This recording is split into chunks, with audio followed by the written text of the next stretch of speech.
Yeah. I'm happy to be here. It is our pleasure and honor to have you, and welcome everybody for a truly special Light 'em Up Lounge. Today we have Nirka Reyes with us, and it's been quite a bit in the making, but finally, Nirka, I'm beyond excited and truly honored to have you with us. It is a pleasure and a privilege to share this evening, afternoon, or morning with you, with all the people that are joining us here at the lounge and over on Facebook via our live stream. Yeah, what a pleasure. I'm a little lost for words. We'll change that in a second, but first of all, Nirka, thank you so much for being here, and thanks for taking the time. It is a pleasure. So welcome. It is a pleasure. It's awesome that we got to know each other first, because it's a little bit different when you get to know someone in person, and it was a privilege to get to know you at PCA this year. Because sometimes, even though this is the best type of interaction that we can have right now, it is amazing to get to know someone in person, and it was a privilege to talk to you at PCA, and it is amazing that we get to do this, because I know that we've been postponing, and finally, because I think that we're celebrating a little bit early your birthday, right? Yes. It's tomorrow. Yes, indeed. It's tomorrow. So it is a very special show in every sense. Well, and thank you for being our special guest for exactly that.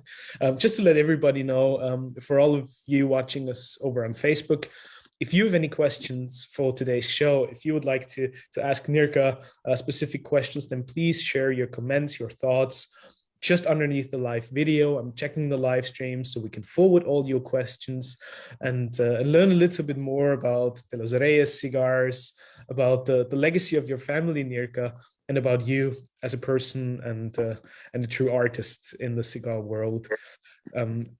But speaking of, I mean, your family's love for cigars, the passion for hospitality, food and drinks industry, all the finer things in life. I mean, there's so much around it, and so many things to take into consideration.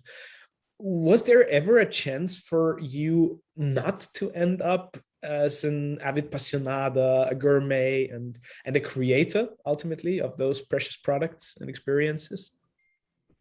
Actually, yes. I never imagined that I would end up doing this.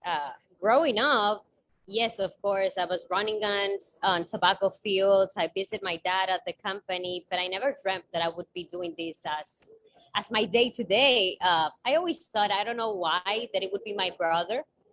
Then again, it's kind of tradition that the older brother inherits the tradition of whatsoever. It's kind of like the monarchy in a way. That's the way that it's always worked. But in a way, we are a very unique family, that we don't do things in sort of always a traditional way, but we are driven by passion. And definitely my family, when I started working, saw that I was the most passionate one about what my family does, about the tobacco industry, about the art craft that goes behind the cigars, the knowledge, and every single detail that it's into it. Maybe I'm I'm really not the biggest person, in administrative things or finance. I'm not very big into any of that. But at the creative, about getting, my hands dirty, going to the fields, that was me. And at the end, we all decided that what was more essential for the continuity of our legacy was the passion for the art craft versus the passion for business in a way. So we decided that I continue with the traditional part of my family's business, and that's why I managed the Los Reyes Cigars. But I thought that I would end up somehow, I don't know, maybe writing books, because I'm a bookworm. I read books like 3 or 4 every week. Maybe at the same time, like I would assume. Not at the same time. I like to finish one than the other. But something related to art, I just never figure out that it would be cigars. Growing up, never. Where do you think that actually came from? Is it something that your family sort of installed in you, or was there like an artist bloodline and the creative side coming through your father, your mother, or was it something that you just had in you? I don't know. I think it's me in a way, because all my siblings were all very different. I see maybe on the younger ones, they're a little bit more artisty as well, but they're not, one is 15, the other one is 11. So they're not yet to try if they like the cigar industry. But on the older side of siblings, I'm definitely more into the art side. And maybe the younger one of the big ones, but he's more into the culinary arts. He's the one that runs the restaurant, the Saga restaurant. Yeah. But about, the stories, about, the nature, I've always been driven into that.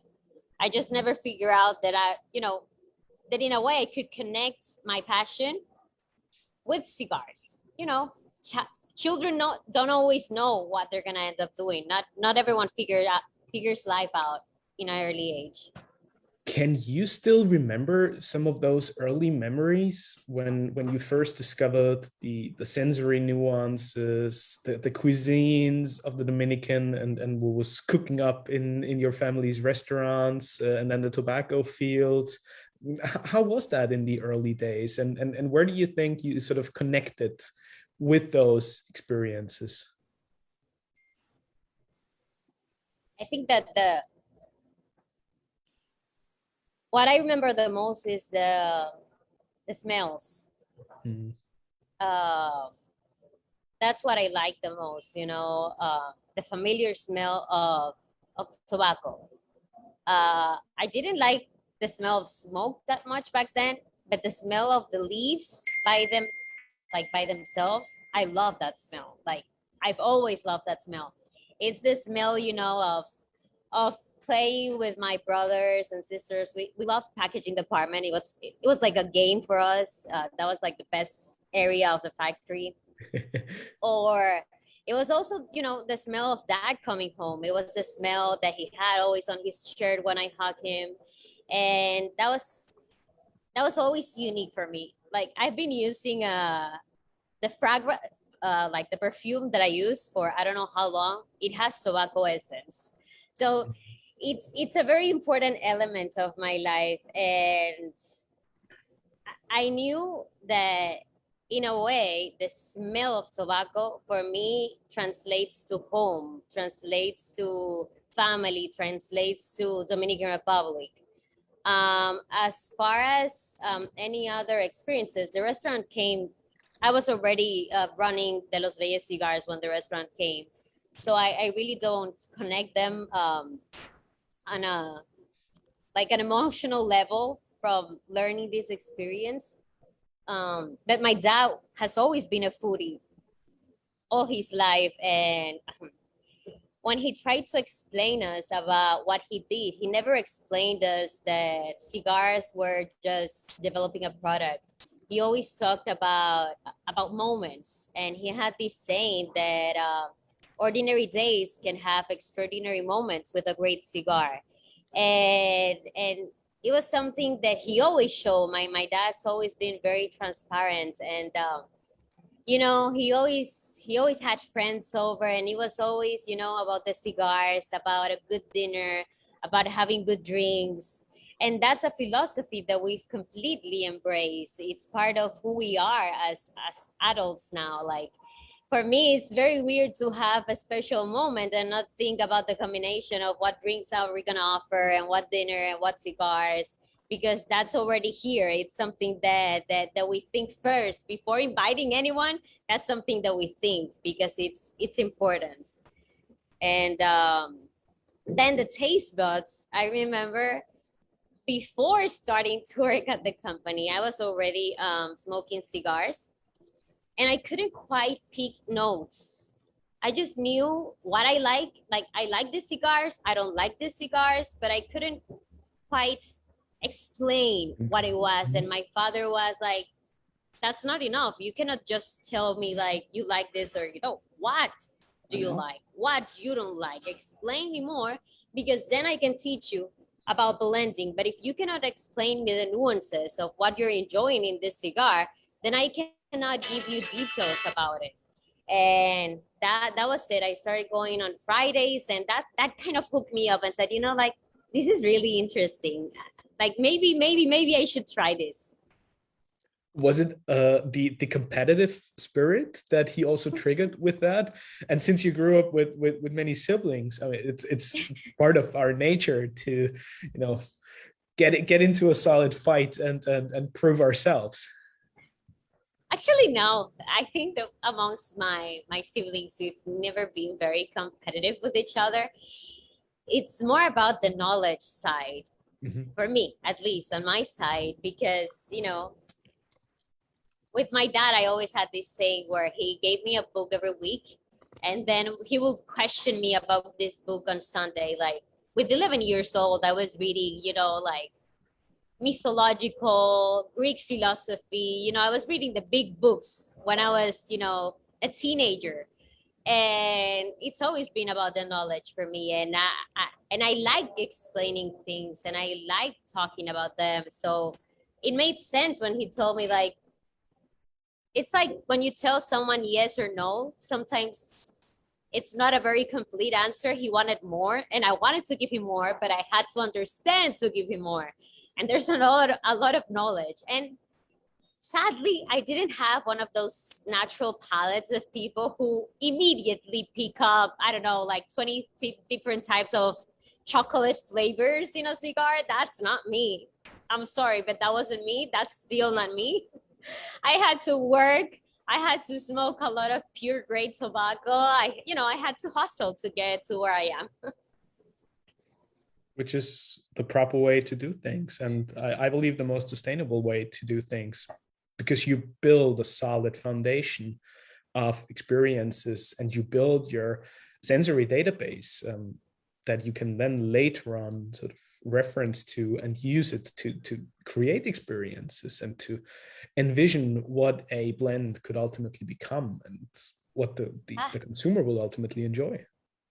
Yeah, that's always the thing. Eh? What would a blend end up being? That's always interesting. It's always a good question.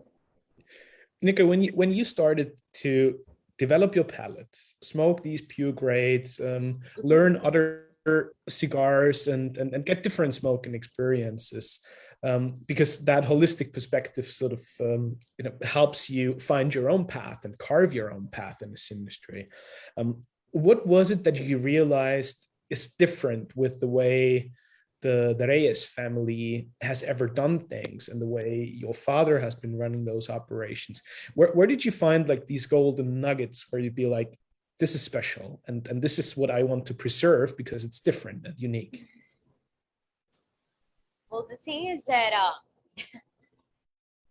there was a lot I had to do when I started running the company. First of all, it was a big transition. My father used to do like a lot of cigars, tons of them. And for me, as I told you before, it's passion, it's art. And for some reason, in most of those cigars, I didn't see passion, I didn't see art, I just saw products. Mm-hmm. So first, I didn't focus on art at all. What I said is, we have to change this. And then I had to, I had to put my business hat on, and I had to close deals. I had to lose clients because I had to start from scratch. I had to lose brands. I had to stay only with the brands that I believe follow the philosophy that I realized, that actually had a heart. I believe that cigars they're living things for me, they tell you a story.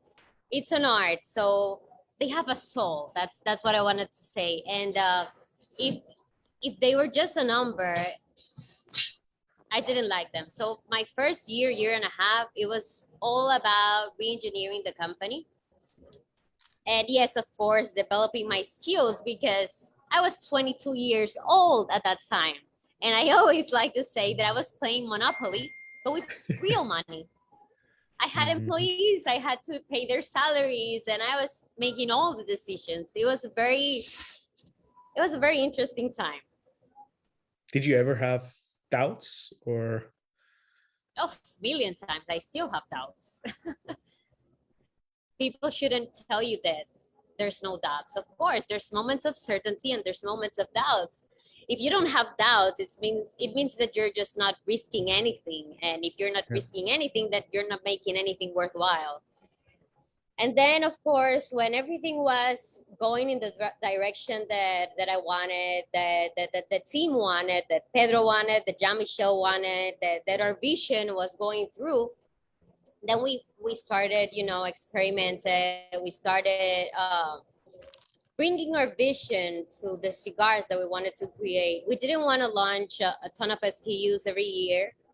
We said we're not gonna be driven by marketing. We're not gonna be driven by how many trade shows there are. If we don't have a new thing for an IPCPR or for Intertabac, that's fine. I rather don't have anything new than launch something that it isn't ready or something that it's not special in a way. So, and I believe that we still maintain that. We are gonna take it slowly. We're not gonna hire a bunch of reps. They're gonna start selling our brand without a heart. We don't want that. We're gonna take the approach of introducing ourselves, introducing our brand personally. And yeah, it's been like that. And since the Don Julio Punta Espada and then the Saga brand, every single decision has been made by heart, with a purpose, with the tobacco being the main character of our cigars. Like the most important thing in our cigars. The presentation might be cool, people might like them, but the most important thing in each of our cigars, in each of our lines, is the tobacco, because there's something special in each of our cigars. And that's what we wanted to portray. And of course, maintaining that over the years, that's the tricky part. Making a good cigar, that's easy. Anyone can make it. I can spend every year making a private label, special, exclusive for this year, and that's super easy. But when you have a line and you have to keep it consistent year after year, crop after crop, that is a challenge. And I believe that what differentiates me from what the past generations have done, first is the access of different seeds. The tobaccos that we have nowadays don't compare to what my dad had access to before at all. It's two different worlds. My dad had fewer tobaccos to work with. I have more tobaccos, more fields. And to keep consistency upon that, it's even harder, because tobacco changes every year. It changes because of the field. It changes because of the weather. It changes because of the humidity. It changes because of the processes that you give them. So I believe it's more challenging today. And I also believe that the customers are more challenging. Before, what did you have? You had Cigar Aficionado to read about your cigars. Nowadays, you have blogs, you have social media, you have Zoom meetings, you have lives, you have a bunch of information. So smokers today are more knowledgeable. They're more involved. They just don't follow, the standard. They want to try something new. They demand more. They're more picky. They know when a cigar is not a real Maduro. They know when it's painted. Cigar smokers today know a lot more. So I believe that it's quite a different world of cigars. The one that my dad was managing, the one my granddad was, it's completely different. One interesting thing that I discovered and experienced over and over again is that if you follow your, I wouldn't dare call it destiny, but if you follow your path and stay true to who you are and sort of become that expression of your innermost self, there's sort of a gravitation between like-minded people, and you will attract certain people that share your values and your beliefs. And I think that the very same is true for a successful brand and company, because you also live and breathe certain values, and if you stay true to that, it has a gravitational power towards other people. Have you experienced the same, especially with those substantial changes that you made with the company? Totally, completely. I've had some experiences that, you know, that are very emotional throughout my journey in the cigar industry. I've met some of my best friends I've met because of the cigar industry. And some of these experiences are the ones that encourage us as a company to continue doing the best that we can to provide the best cigars that we can do.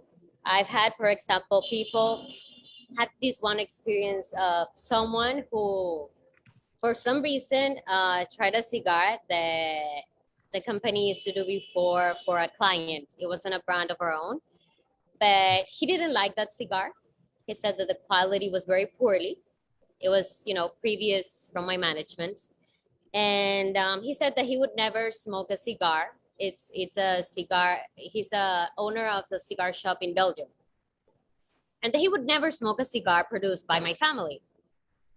I met this gentleman. I think it was 3 years ago, 2 or 3 years ago, and I met him.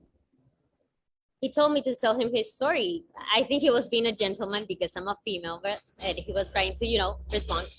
He said, "Okay, I'll try your cigar." He liked the cigar. He then tried another one, Then he went to Intern Tabac. And he brought a lot of people with him. And he told me to tell my story to these people. I said, okay, I told. These gentlemen started crying. In middle of my booth in Intern Tabac. And he told me that he was crying because it was very hard for him to change his mind. And just by the honesty of what I was saying and the work that I've done in the company, and that he could see it with my cigars, that he tried them randomly from different boxes and whatsoever, and that he's seen the same consistency on the blend and what I describe of the draw, of the effort that we've done to maintain certain draw, and so on, so on, so on, so on, that he would never close himself from a brand that I would produce, that he was so honored that if he would have a daughter, he would wish that, so on. So you see, this type of experiences are for me priceless. And I believe that it is what's taken Saga step by step into a known brand, because we don't pay a lot for publicity. It's very rare. It's been sort of something that it's been mouth to mouth. People who have tried the cigar and fall in love with what we do, and then they talk about it. It's been very, very honest what's happened with the brand, and we're very proud of it, certainly. Rightfully so. Sai had a couple of great questions, also in regards to the aspects that you just mentioned. Fire away, brother.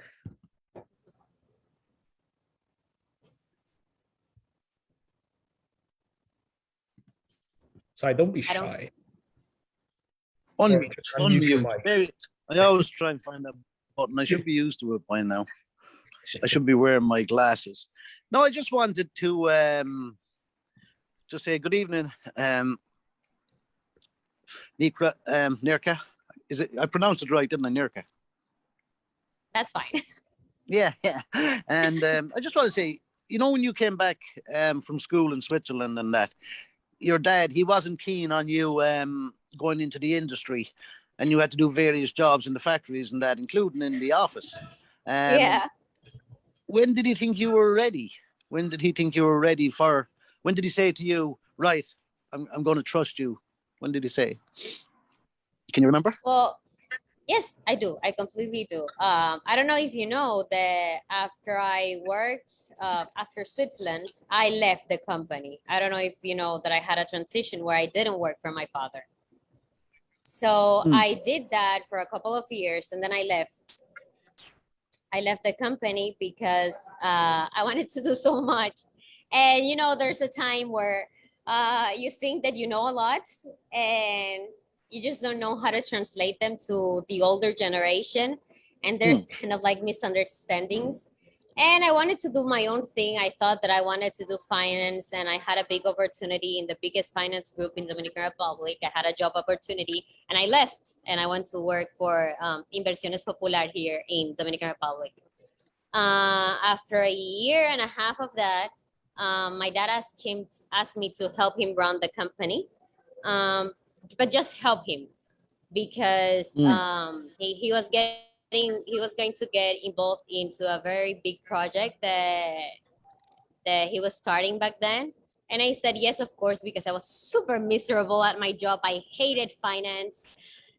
It was horrible. I didn't like the trade market. I thought that I would love it, but I hated it. I was dying there. And I said, yes, I will do whatever you want. So I went back to the company. That was, I think, I don't know, like 11 years ago. And it was in an August, I think, around it. I went to an IBCPR with him. It was in Orlando. I remember that. Just for him to show me some of the clients and so on, because I've never traveled for the cigar industry before. That was the first time. And I started, help him manage the company since I arrived from that trade show. And after the Pro Cigar Festival in February, the next year, that I did everything. I planned everything for the company.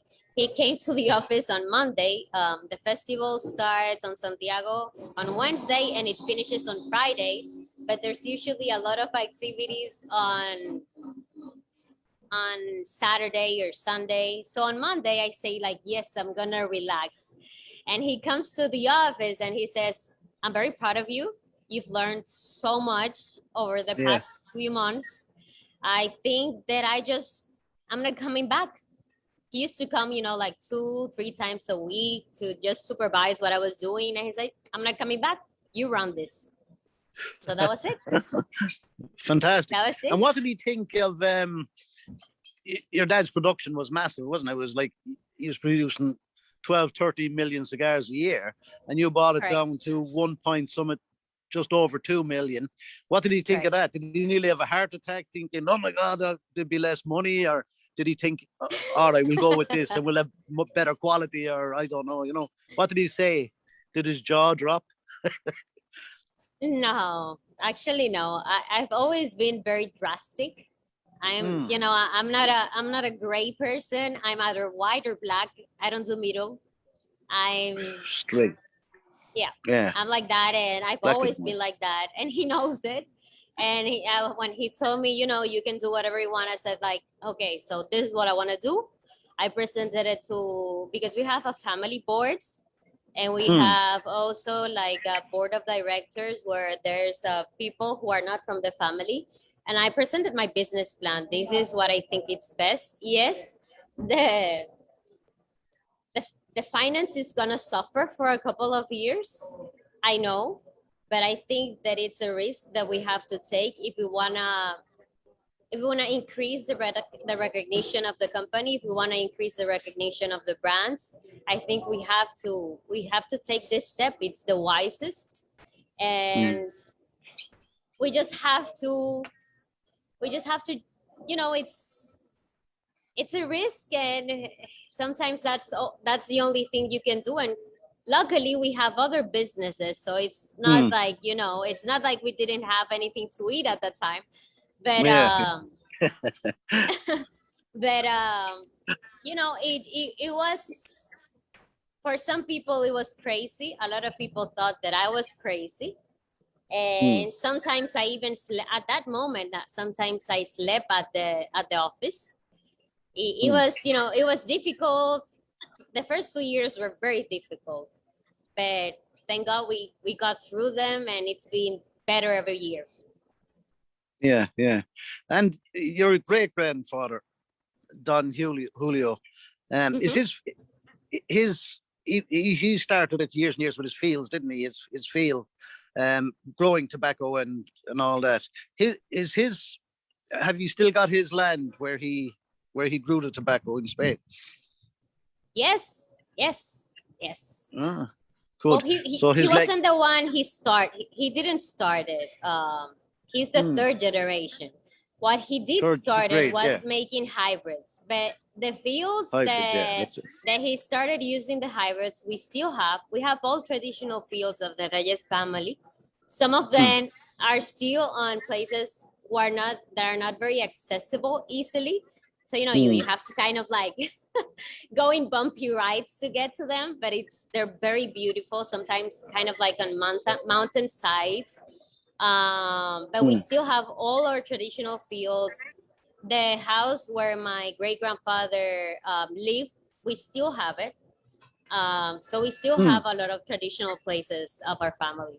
We still have some of the first storage facilities. They don't have any use, but we still have them. That leads me on to the last question. Then just going out from you once said that people weren't that keen on using Dominican wrappers. What was your reasoning behind that? That people weren't very keen of us using Dominican wrappers? Yeah. Because they weren't very beautiful back then. There weren't that many.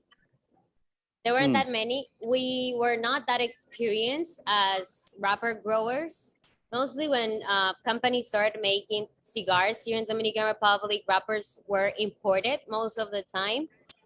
People didn't dare to grow them because growing wrapper is actually it's an expensive business and it takes a lot of money, and you had to invest in tobacco houses, and here people grew tobacco and only use the ranch, which were open on the sides, and it didn't, the techniques that we have for growing tobacco back then weren't very wrapper friendly in a way to say so. But one of my uncles, Emilio Reyes, he went to live in Cuba, and he was actually wrapper master in Cuba for a couple of years, and he brought the knowledge of growing wrapper and managing wrapper to our family.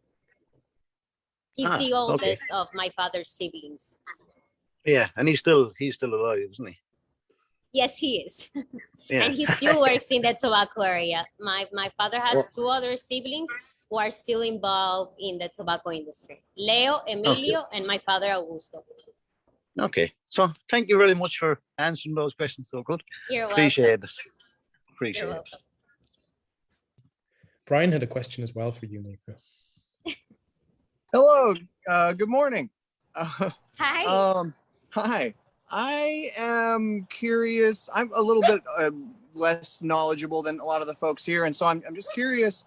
In terms of the Dominican Republic, I've learned more about Nicaragua, I think, and there tends to be more guests, I think, and more awareness and maybe popularity. And I'm finding that when I'm searching for good cigars and what I'm ordering, as I become more knowledgeable, it all kind of aims in that direction. So I'm curious, in your mind, with your experience, like sort of what is the differences and maybe what is the challenges if Nicaragua is more popular and has kind of a bigger presence, or maybe it's just been my experience.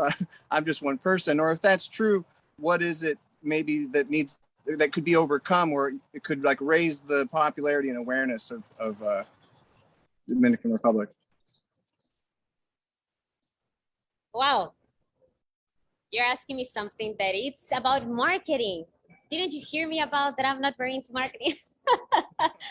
Well, I seriously don't know why one is more popular than the other. I couldn't actually tell you. I think there's uniqueness in either type of tobaccos. I believe that in numbers, Nicaragua has grown more in the last, 5 years than Dominican Republic. I believe that, truly. Also, this is going to be more on the production side because that's the part that I know. For example, Dominican cigars tend to be more expensive than Nicaraguan cigars. because regulations that we have, for example, where we have to pay more to employees, we have social security, we have a lot of things in Dominican Republic that in Nicaragua they don't exist. So labor is more expensive in Dominican Republic than it is in Nicaragua. So usually when you go buy, for example, cigars online, online companies tend to sell more Nicaraguan cigars than Dominican cigars. It's a matter of pricing. And of course, when you sell volume, profit is the most important part of the business. Also, because I believe there is a trend about strength in cigars, and Dominican Republic, for some reason, people have believed that Dominicans don't make strong cigars in a way, and which is a false claim. The same claim that people say that Maduro cigars are stronger and Connecticut cigars are lighter. People believe that Nicaraguan cigars are stronger and Dominican cigars are lighter. As far as marketing, I think that we as a country could take a marketing approach to, I don't know, to better improve our perspective on the cigar industry. We do have the Pro Cigar Festival, and I am an active member of the Pro Cigar organization. And we do have events worldwide to promote the good name of Dominican Republic as a cigar country. And I wish I could tell you more, but I think that's more an answer for everyone else who's here as a consumer than on my side, because, you know, aside from being a manufacturer, I'm also a cigar smoker, and I crave cigars, all type of cigars, and I just like a well-constructed cigar that it's balanced. Something else I can tell you, we age cigars differently. In Dominican Republic, we have an aging that it's based on humidity, whereas in Nicaragua, it's more a cold aging with AC. It's different. Like these things I can tell you. The marketing approach of why one is more famous than the other, that I cannot tell you because I don't know. That's really interesting. Thank you. I wonder too, sometimes if it has to do with bigger entities in terms of like the governance and the nation itself. Like when we were at the Poro Sabor and they were talking about how it's such a huge industry there. Like I think the biggest industry in Nicaragua, there's a lot of backing for that in terms of tourism and such. And maybe there's just a bigger industry that just kind of gets more attention. Yeah. I don't know. And cool. They do have a lot of governmental help. That's why you see that Esteli kind of is a tobacco city, because everything that there is tobacco companies. Like it's a skill that they've developed. It's not that it was a place where the skill was there. They just had to train the people there, and they gave people jobs where there was nothing there to do. So it's a good thing. Cool. Thank you so much. Cheers. You're welcome. Cheers. Nirka, to sort of follow up on the question that Brian just put forward, and taking your production side, tobacco growing and manufacturing experience into consideration, when you think about the Dominican as an origin with a very unique characteristic and terroir, as might sometimes be, what would you say is that quintessential terroir that not only makes the Dominican unique, but much rather makes the Los Reyes and Saga cigars unique? Can you repeat that again? There was a background noise and I couldn't hear you. That's what I've been moving. So in essence, the question was, what would you say is that expression of terroir that makes the Dominican unique, and how do you even interpret that meaningful word for yourself? Like you shared some of those golden nuggets as to what can be done differently in the Dominican versus other origin countries, but how do you look on that? Well, there's something extraordinary about Dominican Republic is that we have a lot of microclimates. And as I said, I don't know in what question, climate is a very important part of growing tobacco. So we have a lot of different regions where we can grow tobacco. It's not that we have a certain area specifically where we can grow tobacco. There's so many fields in Dominican Republic. Like I can drive for hours. Like we have fields that it'll take me 4 hours to get them. So sometimes, you know, there's like 45 minutes away and that's easy to get to them, but some are 4 hours away and the tobacco changes a lot. The difference on the soil, we have different types of terroir. We have ones that are more reddish. We have ones that are more whitish in a way because they have a lot of calcas that I don't know how to say in in English. I'm sorry, but it's like a white stone. We have very rich, earthy, sort of black soil. We have places where it rains a lot and there's a lot of shade, natural shade, and it's usually, well now, for example, we have fields there for wrapper, or places that are a little bit higher where it doesn't rain that much and we bring the water by irrigation system. And all of these influences and changes drastically the tobacco. And when we're blending, because we know when we use a lot of the tobaccos that we grow ourselves, and we, for the blending purpose, we decide which of the fuels we're gonna use for a blend, because it's so amazing how Piloto Cubano from La Travesa, for example, that it's a field that I love. It's one of the traditional fields. It's very different from a Piloto Cubano that might be in Mao, in a finca in Mao, that it's another region. They're two completely different tobaccos. It's the same seed, but they don't give me the same stimulations on the palate, so I cannot use them on the same blend. And people, yes, say it on a blend, yeah, this blend has Piloto Cubano, but what Piloto Cubano? You know? So in part of richness, Dominican Republic, it's a paradise for tobacco. It's amazing the way that we can have, just with one seeds, just with one variety of tobacco, so many nuances, different nuances, depending on the lands and the climate of where we are growing it. It's beautiful to experience it. We've made the exercise just by trying the same variety in pure grade, grown in different type of fields. Jean-Michel likes to do this a lot. And it's really, it's very impressive. How many different ingredients would you say are in the spice rack of the De Los Reyes factory? How many different ingredients can you play with? I don't know. No, really, I don't know. I have no idea. I know the spreadsheets are like 6 pages long. Fair enough. Because I think it's just interesting what you said, and if you the way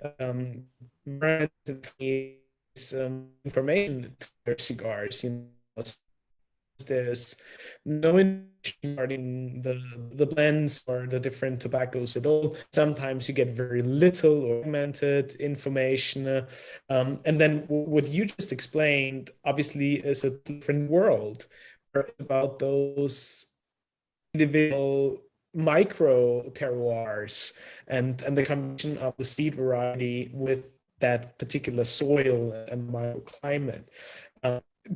Should we all be more cognizant and aware of that? And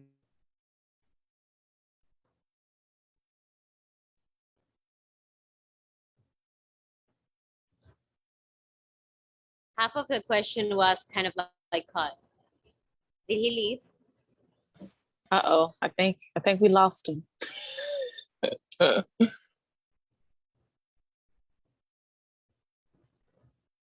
Yes, I think we lost him. He's back. funnily enough, my internet connection just went bust. Anyways, this is live. Nirka, I have no idea whether you heard my last question, but I that's heard the wonders bits of the internet and the light. So what I was curious to learn whether you think we should be more cognizant of those intricacies, because some manufacturers, they will let you know which tobaccos they use, some not even that, but that the understanding of everything that you just said, I mean, that's fascinating and mesmerizing, and it totally changes things, because when you always focus on, I'm smoking this and that blend with XYZ tobaccos, ultimately it's still gonna give you very little information about the experience that you're gonna have. Well, as I said before, I think there's beauty in knowledge. I think everyone who's willing to know should know. But it's not something technical, I see nowadays a lot of people, giving classes about certifying themselves. I don't know in what's about tobacco. And I get this, like, how can you certify yourself in something that changes every year, Yeah. Like, you have to be like a very true enthusiast to want to know about this stuff, because it changes constantly. It's not sometimes it's not something that you're gonna learn in a class or a master class. It's like the fermentation of tobacco, for example. It's not something that you can learn in an institute. The people who work on the fermentation process at my uncle Leo's, for example, it's the same guy who's been doing that for I don't know how many years, and he touches the leaves and he knows that it's hot already and he has to turn them. It's about a feeling. It's not about putting a thermometer and knowing that it's not a science. I don't know if you understand me. Like, you Very can much. come. Yeah. You can come and we can, for example, make the exercise, and we can take you to the different fields, and we can show you, and you can learn, for example, how by seeing a leaf, oh yes, this is a Cuban seed. It's a Cuban seed because of the way that you see the leaf ending, or because it's rounder on this side. Like, it's things that, because you're used to seeing them, you're gonna know. But then again, you cross that variety, and in 10 years, in 5 years, it might not look exactly the same. How many people use original seeds nowadays? 6 people, maybe, in the whole world? And those are the original seeds. How many hybrids do we have nowadays? I don't know. And I live from this, and I work on this. And I know a lot of people who work on this every single day, and they don't know. And if they tell you they do, it's a lie. It's impossible to know it all.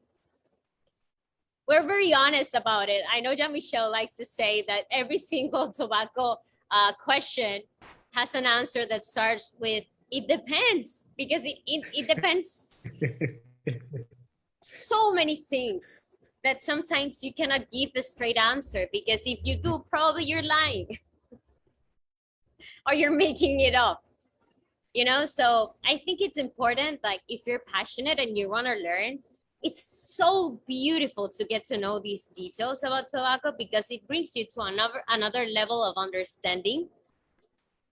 And it makes you, it connects you to the nature behind what you're smoking. It's kind of even spiritual feeling about smoking the cigars. But at the end, you're gonna have to keep learning, because it's gonna change. Yeah. That's why it's so precious to share moments like the one we are now sharing, Nirka, with all those people out there, because those truly are such valuable information that few people ever get. I mean, unless you go to the Dominican and people spend some time with you, family at the, it's lost in translation. And it's also fair, that some people want to light up a cigar, don't think about it all too much, and enjoy. But there's so much behind it, and those fascinating details are just it's mesmerizing. Yeah. Ben had a question, I believe. Ben, it's a pleasure to have you. So please fire away. You're muted, Ben. Now you hear me? Yes. Indeed. Okay. Well, I saved this cigar for this special night with you, Nirka. Thank you. It's the Saga Golden Age. Do you remember 5 years ago I did on the festival a tasting Belgian beer and cigars and Dominican cigars. Yes, And I remember. And in preparation, they sent me 8 cigars that I had to blind taste. And the result was this cigar.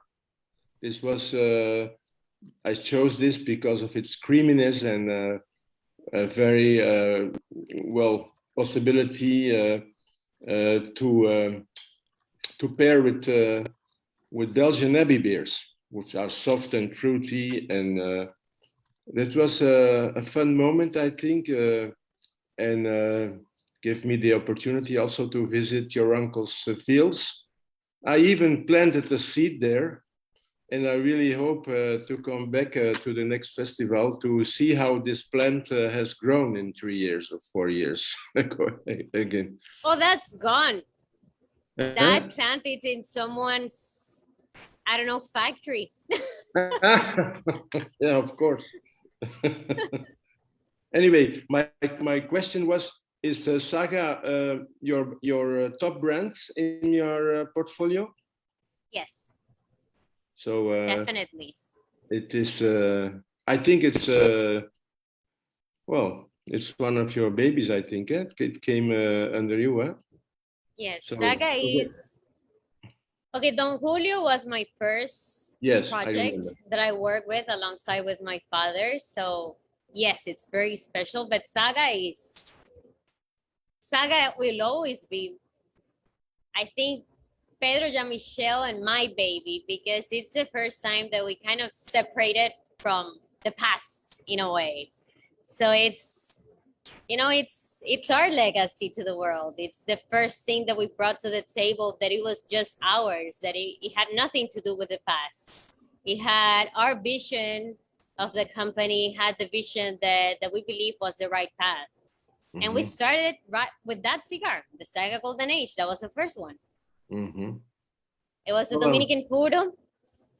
Every single tobacco from my family fields. Mm-hmm. That was a work of love. Okay. Right there.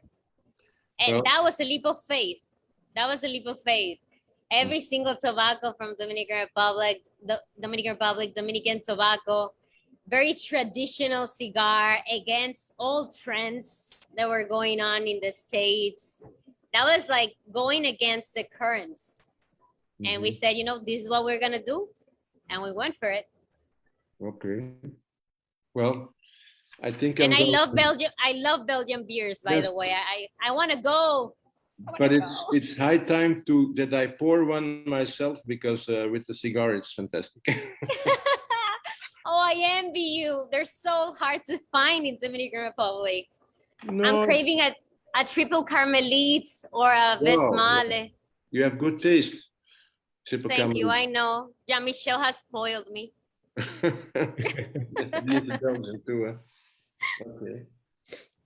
Ben, many thanks for your question. And Nirka, Albert Stanulis over on Facebook just asked whether you have favorite varieties from the Dominican for binder and wrapper, and of course, depending on the overall blend. But do you have certain tobaccos that you're particularly fond of and that you work a lot with as binder and wrapper in particular?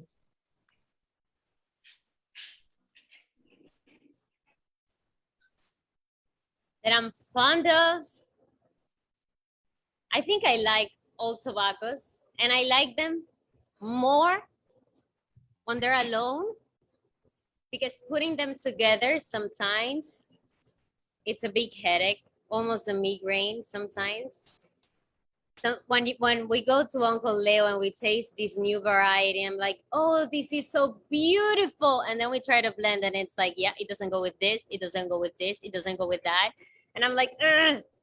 But as far as binder, I think that Dominican wise, San Vicente would be the most versatile binder that we have.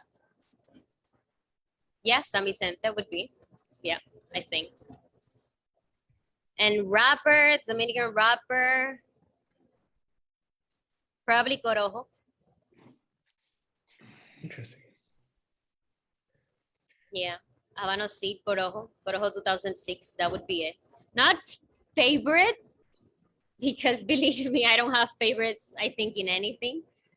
But no, that's always versatile. the most tricky questions if people ask, what's your favorite this and your favorite that? Yeah, I'm not a favorite kind of person. I'm a craving type of person. I crave things, and when I crave something at that moment, that's my favorite, because that's what I want. It makes a lot of sense. I feel the very same way, you know, for us being curious people, we're always trying to experience something new and learn something new. And even if it's not the most pleasing experience in that particular moment, it still teaches you something. It provides you with new perspective on things. And that's sort of how we grow our portfolio of references and experiences. Yep. And Nirka, speaking of experiences, Short Tales is a perfect example of exemplifying how you think about the experience of the end consumer, and also how you try to translate everything that you are most passionate about, the seeds, the soil, the growing of the tobaccos, and the manufacturing of the cigars, translating all that to the end consumer. How challenging is that sometimes when you are so deeply involved in the process to then envision like the moments and the situations that people will ultimately enjoy that, and sort of create the ambience and set the stage for people to enjoy your products? Actually, it's not that hard.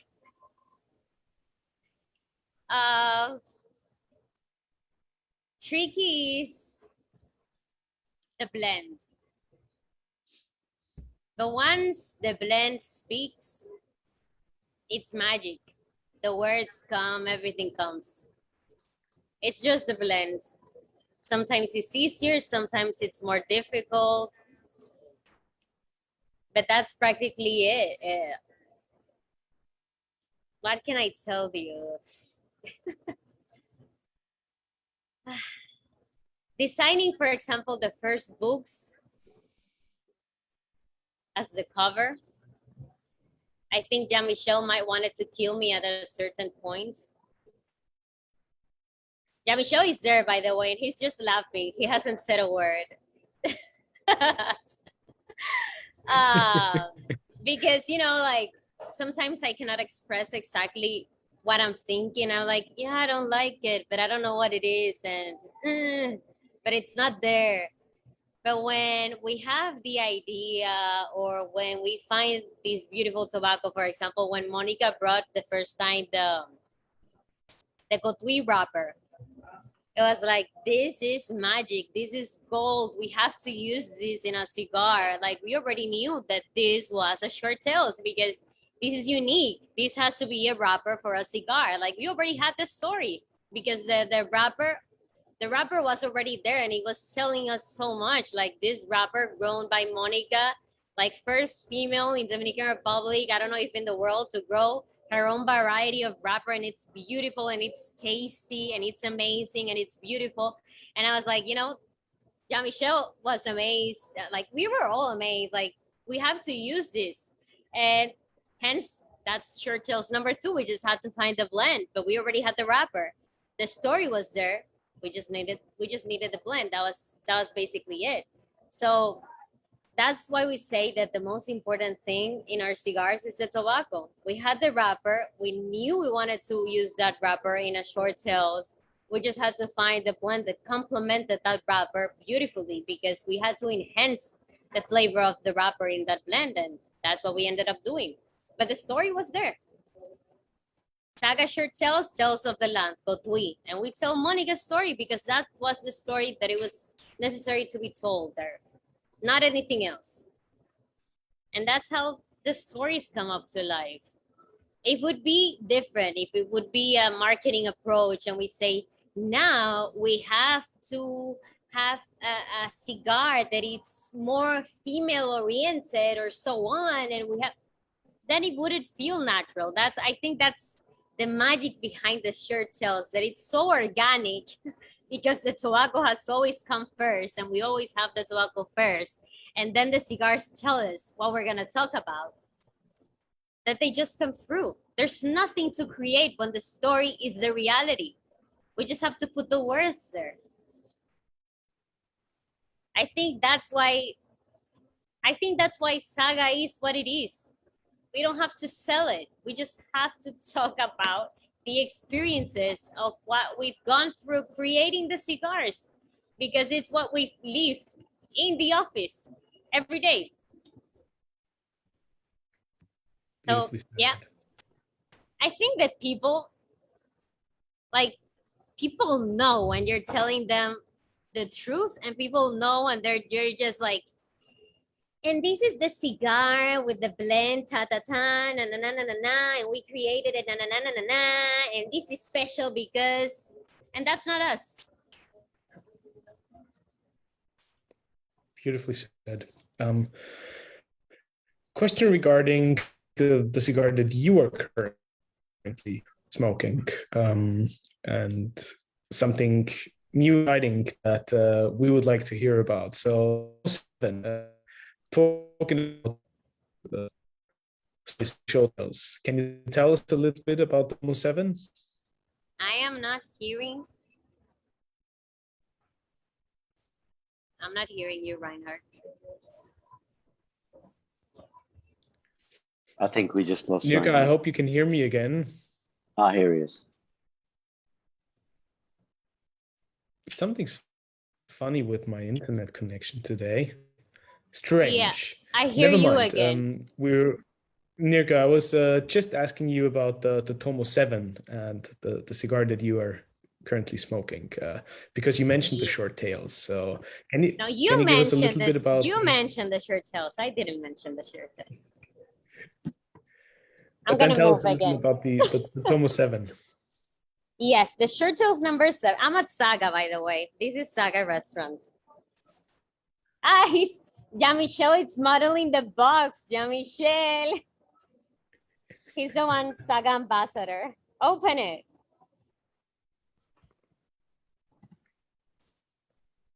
So this is how all short tails boxes are. They're actually books. Each of them have a story of the cigar itself. I'll see if we can bring Jean-Michel in and see the books. I hope people can have a look at it now.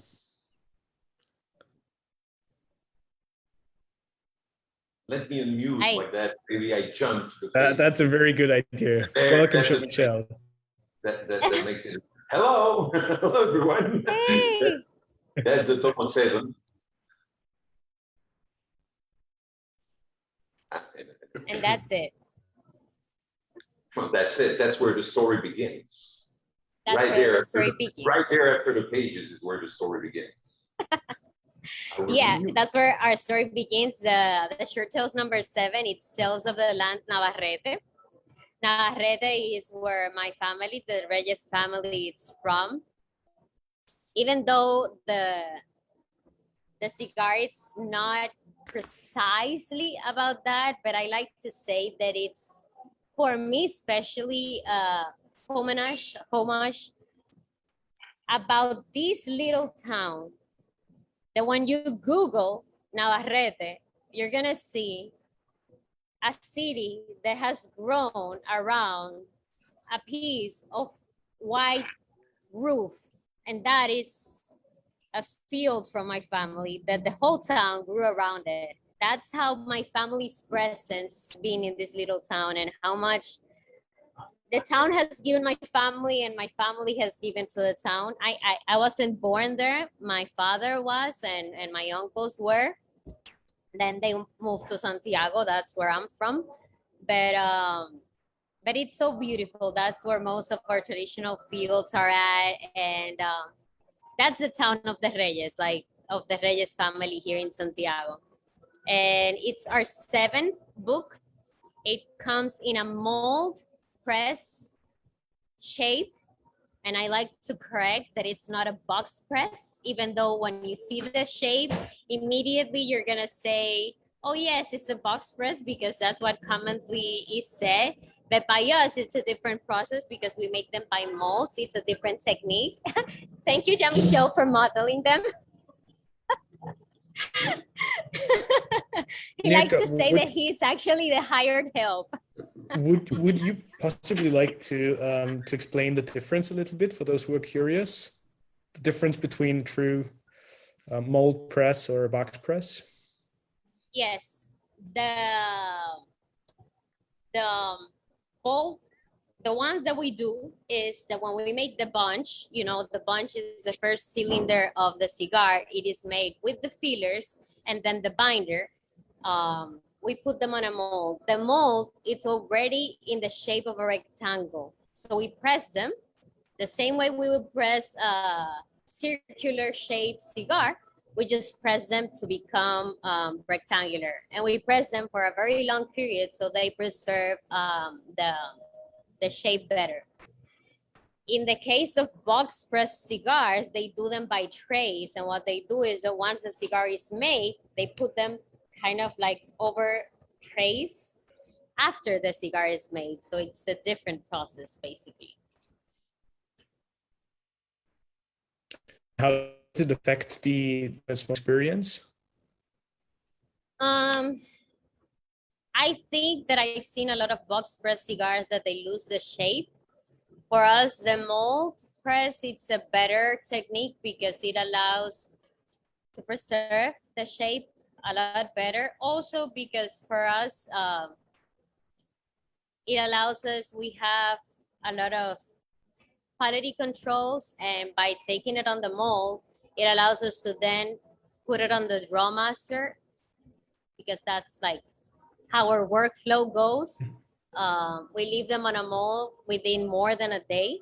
And within that day, we put them on the draw master and we check the draw on the cigar to be sure that even though it's pressed, the air flows correctly and it's not a very tight cigar. So it's going to be a smooth experience for the cigar smoker. Excellent. So I had another question. Just a quick one about when you started off first. I want to know with the kind of with the Sisters of the Leaf now around, you know, getting a lot stronger, a lot of females into cigars and smoking away. Thank goodness, because a strong advocate of the Sisters of the Leaf. But when you took over the business, you were treated a little bit differently by some of the archaic male community at the time. Do you think it's changed much since you've been there now? Are females taken more seriously, in your opinion? Female owners and manufacturers and stuff? I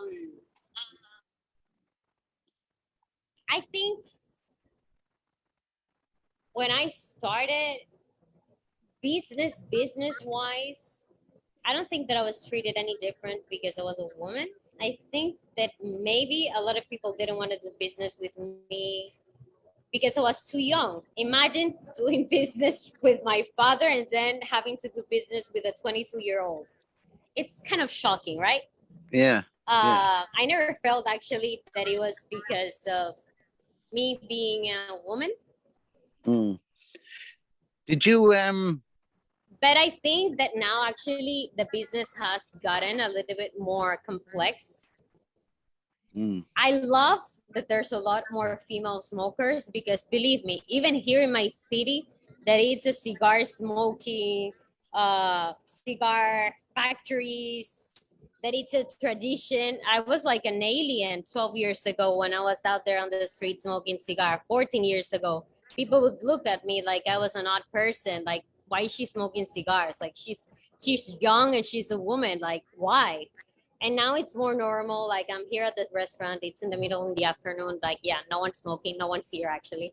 But now it's not rare at all. Like, no one would look at me and think like, that's weird, she's smoking a cigar.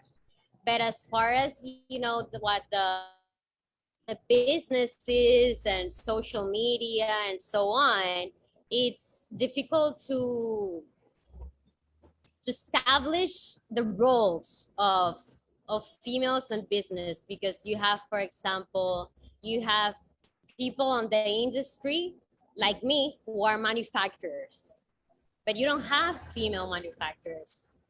Like, I don't know female manufacturers. I know females that work in companies, but I don't know anyone like me. Yeah. I've never met anyone like me. I've never met anyone that, you know, that does the fields and does the factory and does the blends. I've never met anyone. Like, in Pro Cigar, there's no other one. Like, I'm the only woman. And then there's like the ones that work on the marketing side. There's a lot of them. For example, here you have, for example, Raquel Quesada, that she works more on the marketing side of the Quesada family. Or Esther Quesada. Well, Esther is more in production, but she's not a lot into, you know, into the marketing side. She doesn't travel that much. But there's like that. Or for example, Liana Fuente, that she's I think the vice president for marketing of Fuente Cigars, and so on. Like, you have a female of the family that represents part of the industry. Then you have, or an executive of one of the big companies. I know Davidoff has, Maltaris has. There's a lot of those. Then you have social media influencers or people that are working for magazines.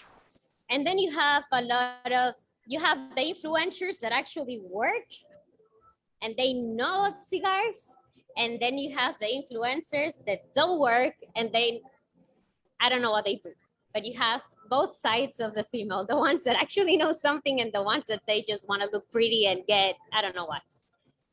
And it's become very tedious and complicated. I see my sister, they're laughing because she knows, like, I go, like, I know, like, I've been to trade shows and people go like, oh, I want to do an event with you. And I'm like, okay, I'm listening. And then they think that because I'm social media, I'm an influencer, and I don't feel offended because I know great influencers on the social media like Ben here, and I don't feel offended because it's amazing that there's females like that nowadays. But then again, why do they get confused? Because I'm a producer. That wouldn't happen to Carlito Fuente. That wouldn't happen to Lito Gomez. But that happens to me. Didn't someone ask you one time to wear a miniskirt at a... Oh, yeah, that did happen. Ja Michelle was there. Yeah. See, so there you go. But I'm glad. It's good that I'm just delighted that even across Europe now with Anastasia and all them, there's, you know, the Sisters of the Leaf is strong, you know, and because I class it all as family at Leaf anyway, which I think it shouldn't differentiate between women and men smoking. What you choose to do, you should choose to do, and shouldn't be judged on it. You know? No, it shouldn't. I think, you know, it's a lifestyle. Whatever. Yeah. There's like people who want to try to make a lot of rules. Like, you should light your cigar this certain way. You should pair it with this because it's better. You should cut it this way. At the end of the day, it's a preference. You do what makes you happy. That's it. Exactly. And thank you. Thank you. Right. Hello, sir. Nirka, we met 3 years ago. How's it going? I know. We met 3 years ago, and I have to give credit for my dear friends in Beirut for introducing me to your cigars. And from the first time I smoked them, I absolutely love them. And time passes so quick as we establish our business, and we meet again, thankfully, in Vegas a couple of months back. My God, it's been a couple of months. And you, me, and Jean-Michel, and we've had a great chat. I have to admit, and this is not me being judgmental, but meeting you 3 years ago and meeting you a couple of months ago, a totally different person, definitely a more confident, a more mature, a more very much in the business kind of person that knows what she wants to focus on, that knows what she's interested in, and knows what to throw on Jean-Michel, which I love. You know,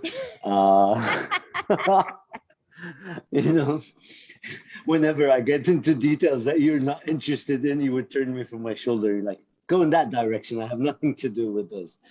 But really, we're very, very excited about the prospect of having your cigars here in Dubai with the Leaf Master very soon. And Sai, I love the subject that you just touched on, and I'm a big proponent of women in the industry as a whole. And my comment is just to keep going, and I think you're doing a brilliant job. I think the amount of women that are in the industry today is something to truly be proud of, and yet hopefully more to come. So all the best, definitely all the best. Thank you. Zal iets openzitten, ja. Not at all, not at all. Accepteer nu toch eens dat dat mijn hobby is. Right, many thanks for your comments and for your thoughts as well. Hold on. If we focus a bit, Nirka, we can actually understand what's happening. Sorry, go ahead. I was just saying a joke. I was like, if we focus a bit, we can know what's cooking for dinner tonight. I think that's just Ben's microphone that is giving us a little bit of feedback. Anyways, I think we now successfully muted Ben. Nirka, when we look ahead and also take into consideration what's happening in the industry right now, most manufacturers are under a lot of stress in terms of demand for the product. Raw material is getting scarce. So many other things are scarce these days. With you having your hands on pretty much the entire operative chain and focusing all details by yourself, how do you see the situation and the evolution of the industry right now with all the stress that is being there? First of all, I don't handle all the details by myself. Who handles all the details by themselves? That's crazy. No one can handle everything. Oh, I lost you again, Reinhard. When it comes to the raw material, the supply and demand issues, meeting the demand that is out there for people wanting to smoke cigars, and then you looking at your own farming operations and the tobacco stock, do you see any issues, shortages, or a lot of stress now being put on manufacturers and growers? And how do you handle it? Yes, of course. Yes, of course. There's a lot of stress. There's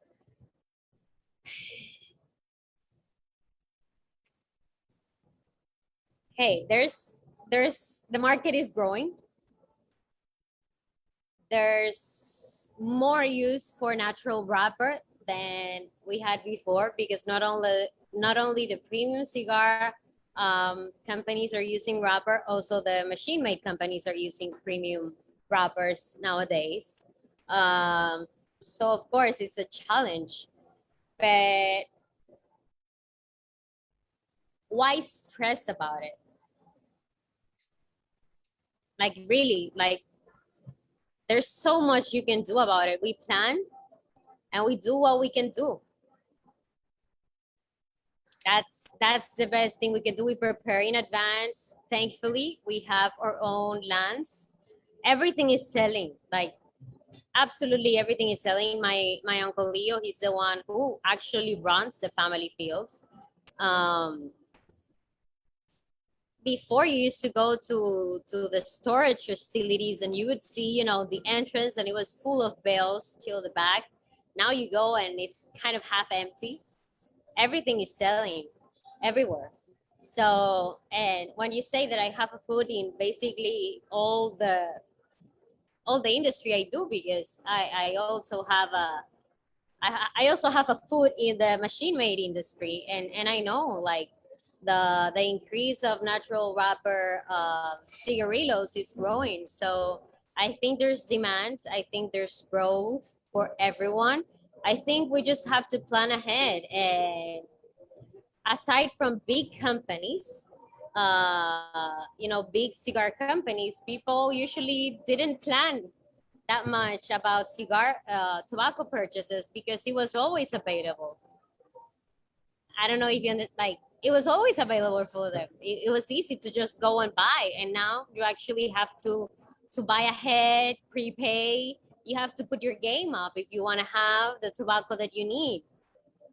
And it's important, like, you have to establish the right channels, the communication with the people who are growing the tobacco. And thankfully, as I said before, we use the majority of the tobacco that we use, we grow. So and there's I guess not it a lot also of goes, threats in our side.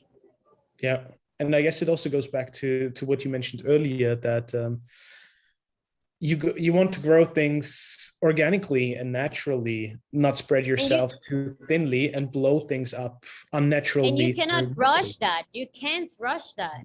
And sometimes stuff happens. Like the last Pro cigar that we celebrated, it was in 2019. And we usually show a field that it's the one that I was telling you about, that's where the town of Navarrete grew around. It's not our prettiest field. It's actually not a pretty field.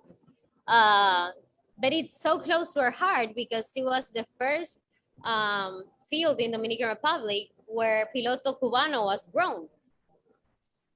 And that's, you know, it's, for us, it's, you know, it's not about showing a marketing approach. It's about showing reality.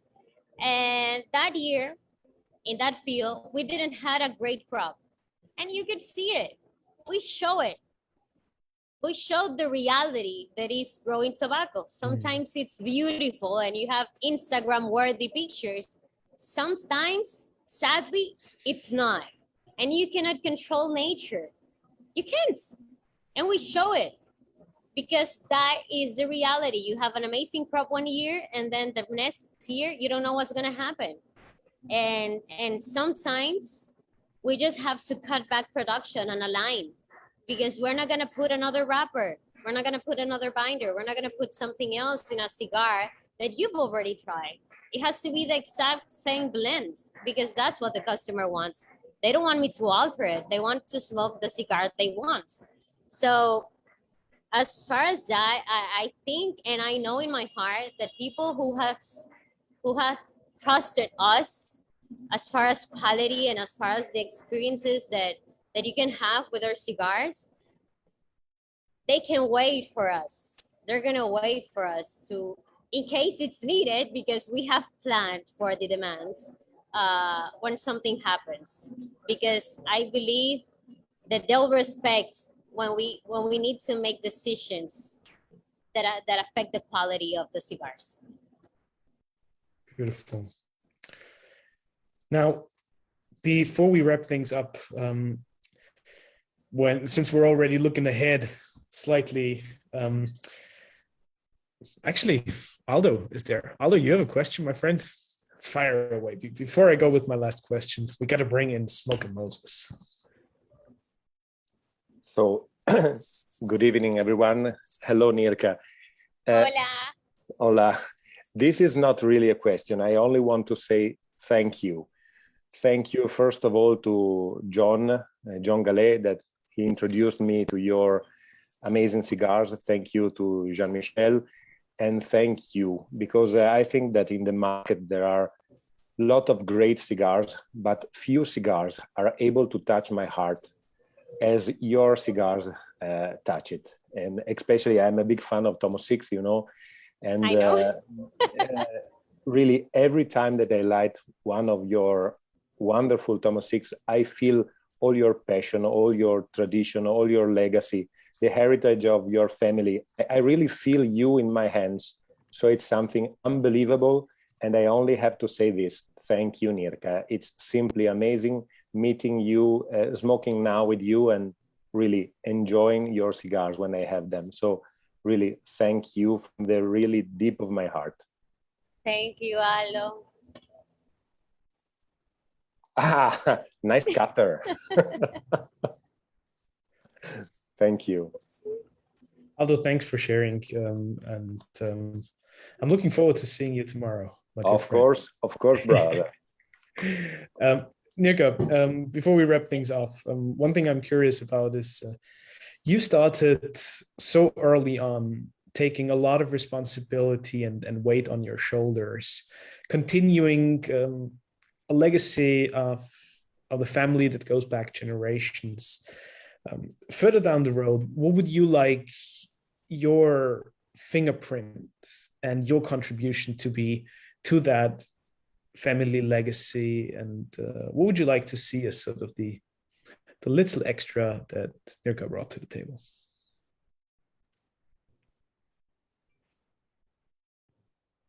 Hey, as long as I keep having experiences as the ones that we've had, of people believing in Dominican cigars, of people believing in Saga cigars, people enjoying our cigars, that's all I can hope for.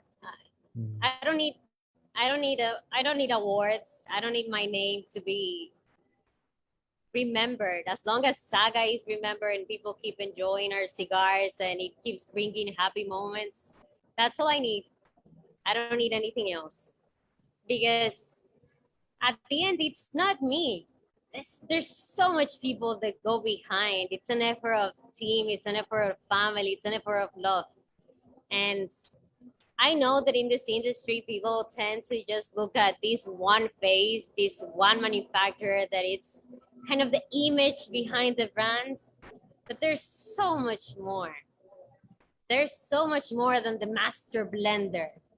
And yeah, that's what I want, that people are happy, that when people smoke our cigars and when they think of Saga, they think of extraordinary moments, and they think of celebration, and they think of quality, and they think of Dominican Republic.